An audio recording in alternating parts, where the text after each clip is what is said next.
அப்படிப்பட்ட அந்த நம்பிக்கையோட ஸ்ட்ரென்த்தை பற்றி சொல்கிறதுக்கு பைபிளில் நிறைய கதைகள் இருக்கு. அதை படிக்காதவங்க படித்து பாருங்க.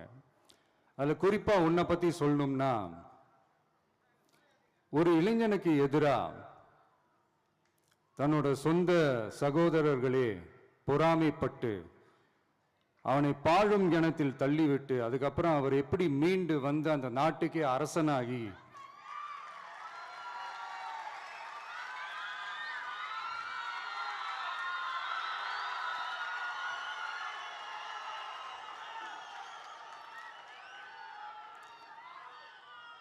அந்த நாட்டுக்கே அரசனாகி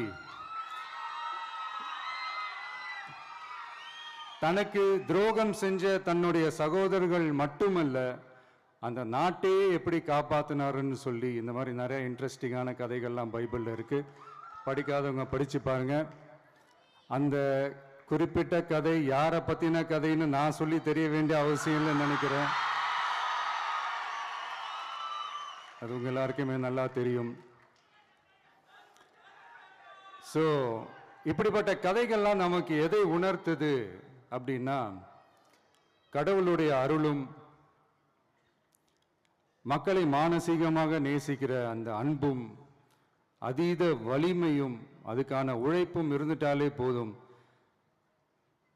எவ்வளவு பெரிய ஒரு போராட்டமோ ஒரு போரோ இல்லை எதிரிகளையோ ஜெயிக்கலாம் அப்படின்றது தான் இந்த கதைகள்லாம் நமக்கு உணர்த்துது.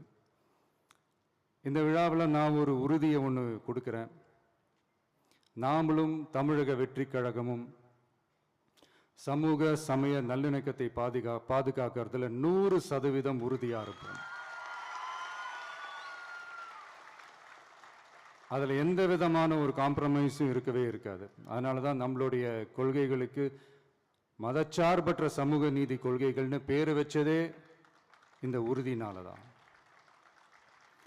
கண்டிப்பா ஒரு ஒளி ஒன்று பிறக்கும். அந்த ஒளி நம்மளை வழி நடத்தும். இங்க வந்திருக்கும் அருளாளர்கள், அன்பர்கள் அனைவருக்கும் என்னுடைய கிறிஸ்துமஸ் நல்வாழ்த்துக்கள்.